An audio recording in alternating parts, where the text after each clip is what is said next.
안녕하십니까. 인문학당 달리 청년연구원 김도훈입니다.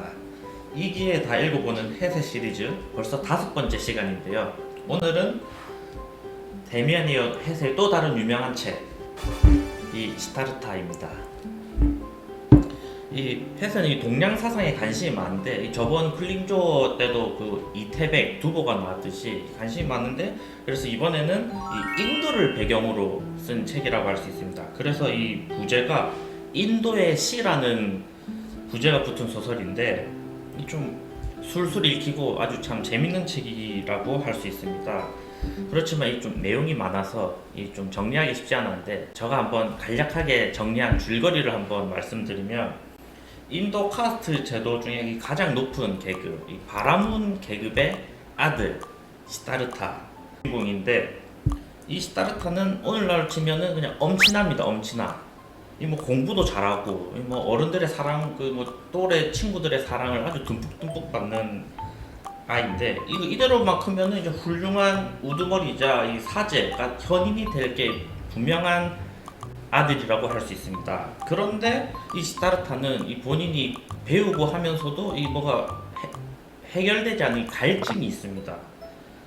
이 훌륭한 현인 스승께 배우고 해도 이렇게 정신적인 이런 만족을 얻지 못해요. 이 나의 자아, 이 가장 내적이면서 궁극적인 것은 도대체 어디에 있는가? 이런 고뇌에 빠져들게 됩니다. 그래서 끝내 여기서 아무리 배우고 이 제사를 지내고 하더라도 이 나의 이 깨달음을 얻지 못하겠구나. 그래서 결국 이 깨달음, 이 자아 속에 있는 근원적인 샘물을 찾아내기 위해서 이 아버지의 만류를 다 뿌리치고 친구인 고빈다와 함께 출가를 하게 됩니다. 그 출가해서 이 머리 깎고 이렇게 돌을 닦는 탁발승, 이렇게 뭐 동량을 하고 이런 사문생활을 하게 되는데, 여기서 이제 모든 걸 비우고 이렇게 막 수행 생활을 합니다.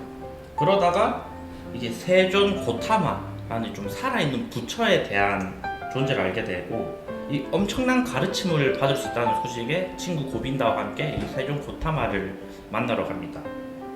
이 친구는 이 고타마의 가르침에 이 너무 큰 감명을 받은 나머지 바로 이제 고타마 밑으로 이 제자가 되기로 합니다. 하지만 우리의 주인공 시타르타는 이 고타마를 존경하고 사랑하긴 하지만, 이 고타마 이 부처의 가르침이 자신 포함 누구에게도 진정한 깨달음의 길은 줄 수 없으며, 모든 이들은 각자의 깨달음을 찾아야 한다는 이런 것을 깨닫게 됩니다.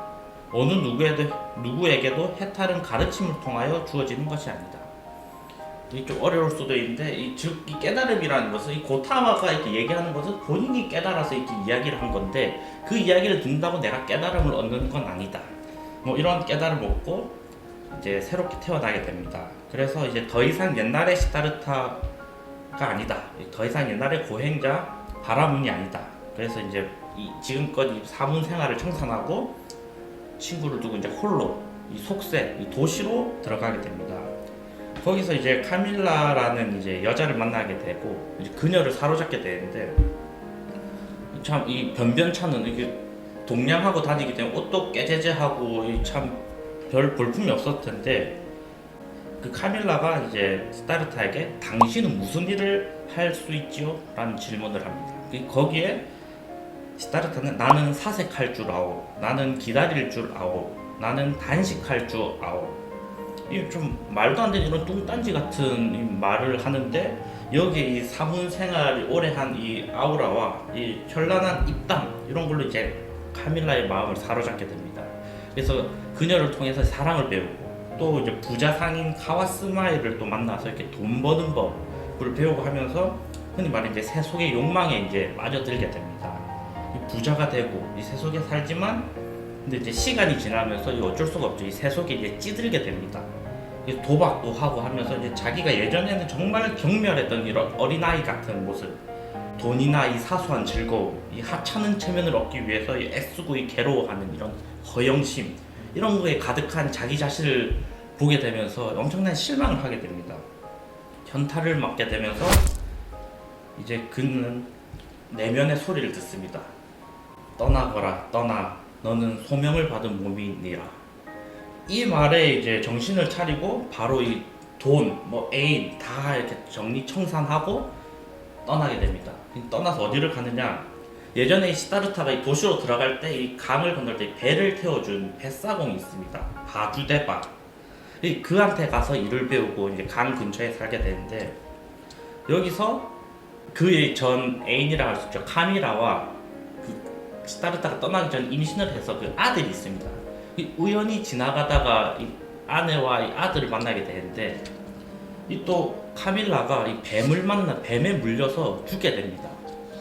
그래서 이제 아들을 맡아서 결국 이제 아들을 거둬서 살게 되는데, 이 아들의 입장에서는 이 환경이 너무 다릅니다. 이 부잣집 도련님으로 살다가 갑자기 허름한 집에서 이 강 옆에 살라니까 이 살 수가 없죠. 그래서 계속 버릇없이 하고 뭐 이렇게 하는데, 근데 아버지니까 이 아들을 사랑으로 감싸기 위해서 계속 기다려주고 하지만 이게 안 됩니다. 그래서 아들은 끝내 이 돈을 훔치고 도망가게 되고, 이 아버지는 그래도 이 아빠의 부성애 이런 것 때문에 이 아들이 사랑하는 마음에 쫓아가고 어떻게든 아들을 키우려고 하지만, 아들을 쫓아가는 길에 끝내 이제 하나의 또 깨달음을 얻게 됩니다. 자기도 이제 옛날에 아버지의 해유를 무릅쓰고 출가를 했듯이 이 아들이 이 장소로 내몰게끔 하고 키우는 것이 결국 자신의 어리석은 욕망이구나. 자기가 아들을 도와줄 수 없고 집착하고 애착을 느껴서는 안 된다는 걸 듣고 아들을 찾는 것을 그만두게 됩니다. 그래서 이제 이 바라문 시절과 사문 시절, 그리고 속세, 그리고 이 강에서 이 아들과 이런 가정을 통해서 시다르타는 이제 큰 깨달음을 얻고 현인, 이 부처가 되었다고 할 수 있습니다. 본인의 인생을 온전히 살면서 부처가 되었는데, 하다 보니까 이제 소문이 나게 됩니다. 강 옆에 무슨 부처가 산다더라, 이런 소문이 나게 되고, 이 소문이 이 예친구, 이 고빈다에게도 이제 들어가게 됩니다. 그래서 이 고빈다는 그가 모시던 세손 고타마가 죽고 그의 말씀을 설법하러 다니고 있었는데, 바로 이제 친구인 시다르타한테 가서 둘은 이제 만나게 됩니다. 그런데 시다르타는 이제 고빈다에게 자신이 지금껏 살면서 이런 깨달았던 것들을 다 이렇게 이야기를 하고 가르칩니다. 근데 이제 고빈다 입장에서는 예전에 세종 고타마, 어떻게 보면 정말 이 FM이 도덕 교과서적인 이런 부처의 가르침을 듣다가 갑자기 이런 시다르타의 뭐 세속, 속세 이런 이야기를 들으니까 이 참 기괴한 사상에 받아들이긴 쉽지 않은 느낌인데, 이 받아들이긴 쉽지 않지만 고빈다는 이게 느끼죠. 이 친구 시다르타에게서 예전 이 자기가 모셨던 세존 고타마와 이 똑같은 이런 부처의 모습을 느끼게 됩니다. 그래서 이 고빈다는 이 옛 친구이자 이 부처인 시다르타에게 경의를 표하는 것으로 이 내용이 끝나는데, 제가 최대한 이게 좀 잘 이해하기 쉽게 정리하려고 했는데 이게 잘 이해가 됐는지 모르겠습니다. 그래서 제가 이 핵심 내용만 좀 깔끔하게 정리를 해봤는데, 햇은 지금껏 끊임없이 이제 나를 찾아가는 여정을 이야기합니다. 그래서 이번 책을 통해서도 끝내 자기가 속세해가고 이렇게 자기가 직접 인생을 살고 겪음으로써 결국 끝내 깨달음을 얻고 이 부처가 되었다는 내용을 하는데, 결국 이게 깨달음이라는 것은 누군가의 가르침에 있는 것이 아니다. 그래서 제가 이 책의 이 한 줄을 찾아와 봤는데, 고빈다, 우리가 열반이라고 부르는 것, 그런 것은 존재하지 않아. 다만 열반이라는 단어만이 존재할 뿐이지. 이게 저는 이 책을 압축하는 한 줄이라고 생각하는데, 그래서 이 인생을 본인이 스스로 이렇게 겪고 경험해봐야 된다, 이게 결론입니다. 그래서 이 쉬운 예를 제가 갖고 왔는데, 요즘 그런 말이 있습니다. 이 연애를 글로 배웠어요. 요즘은 또 유튜브로 많이 배우는데, 이런 거 이론이 빠삭한 사람이 있어요. 이론 빠삭한데 백날 들어봐야 이런 사람들이 고민 상담은 잘하는데 이게 자기 연애를 잘 못하는 경우가 많습니다. 이게 뭐냐, 이게 이론에 매몰되어서 그런데, 그렇게 이야기하는 것은 결국 그 사람이 느끼고 한 거지 내가 겪은 게 아니기 때문에, 결론은 내가 직접 연애를 하고 이렇게 해야지 된다.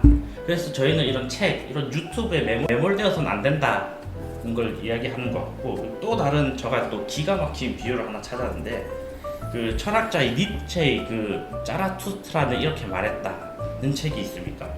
그래서 많은 사람들이 이런 거 보고 니체는 이런 말을 했다, 뭐라면서 이제 공부하고 배우고 하는데, 저도 예전에 이 책을 읽고 그때 한층 이제 지적 허영에 가득 차서 뭐 초인, 뭐 우보메이시, 뭐 영혼회계 막 이런 이야기를 했던 적이 있습니다. 이런 말 하면 좀 뭐 있어 보이고 뭐 되는 것 같아서 했는데 자라투스트라가 그렇게 말한 건 아무 짝에 쓸모가 없다. 그거는 니체가 살면서 깨달은 사상인 거고, 그럼 더 중요한 건 무엇이냐? 그럼 김도우는 이렇게 말했다. 양경석은 이렇게 말했다. 이 훗날 우리가 인생을 살았을 때 내가 깨닫고 이런 말을 할 수 있는 게 중요하지, 뭐 니체가 뭐라 했고 이런 건 중요한 게 아니다. 그래서 이제 이런 나의 깨달음을 얻기 위해서는 뭐다? 내 인생을 내가 온전히 살고 내 스스로 깨닫는 것이 중요하다는 게 이제 이 책 이시다타가 말하는 결론이라고 생각합니다. 어떻습니까? 참 이 귀에 쏙쏙 박히는 이 비유였다고 생각하는데, 그래서 저는 이 책을 통해서 이제 여러분들께 한 가지 질문을 통해서 이 영상을 마무리하고자 합니다. 나는, 여러분들은 과연 내 인생을 이렇게 살아갈 의지가 있는가? 한 번뿐인 인생, 나답게 살다 가기 위해서 중요한 게 참 중요한 것 같은데, 한번 이 책을 읽고 한번 이 자기 자신에게 가는 여정을 한번 해봤으면 좋겠습니다. 시청해주셔서 감사합니다.